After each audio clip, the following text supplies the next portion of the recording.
This is how I would practice songwriting if I started over. In my experience, writing songs is all about making musical decisions and committing to them. The difficulty is when we're beginners, we have a hard time making confident musical decisions because we typically don't have a good understanding of what makes a song and we don't have taste developed just yet. The way that I would go about getting better at that is I would use elements of songs that already exist. I would objectively observe the elements that make up the songs that I like, and then use those elements to create a framework to write within. The first step to doing this is to understand that every song you listen to and every song you're going to write will have 4 main elements: 1, tempo; 2, time signature; 3, a key; and 4, a structure. Once you understand that, what you'll do next is you'll choose 4 songs that you already like. And from each of those 4 songs, you're going to take one of those 4 elements. So for song 1, you'll take the tempo. Song 2, you'll take the time signature. Song 3, you'll take the key.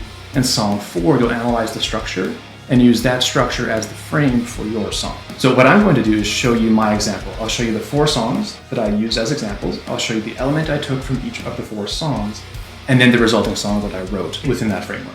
My first example song is Boogie Nights by the band Heatwave.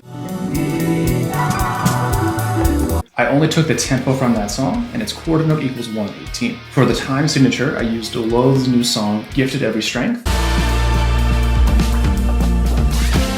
I used 6/8 as the primary time signature. For the key, I used the band On People's song, Overthinking. That song is in E flat minor. And then finally for the structure, I used The Demon's Name is Surveillance by the band Meshuggah.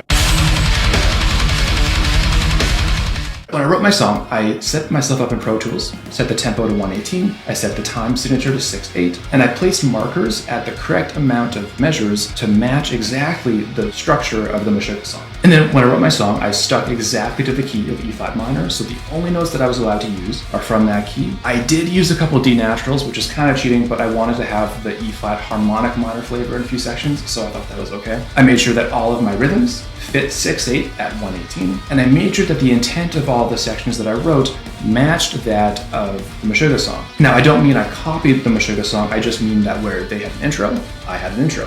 Where they had a verse, I had a verse. Where they had a chorus, I had a chorus. And I made sure that my phrase lengths matched their phrase lengths exactly. So their verse was 16 bars, my verse was 16 bars. Their chorus was 14 bars, my chorus was 14 bars. Where they went to a bridge or like a completely new section, I went to a completely new section. Where they had a solo, I had a solo. Now, if you don't know how to do any of those 4 steps, like finding the tempo, the time signature, the key, or the structure, I teach. So you can book a lesson with me and I would be happy to walk you through any of those steps. And finally, here's the song I wrote within that framework.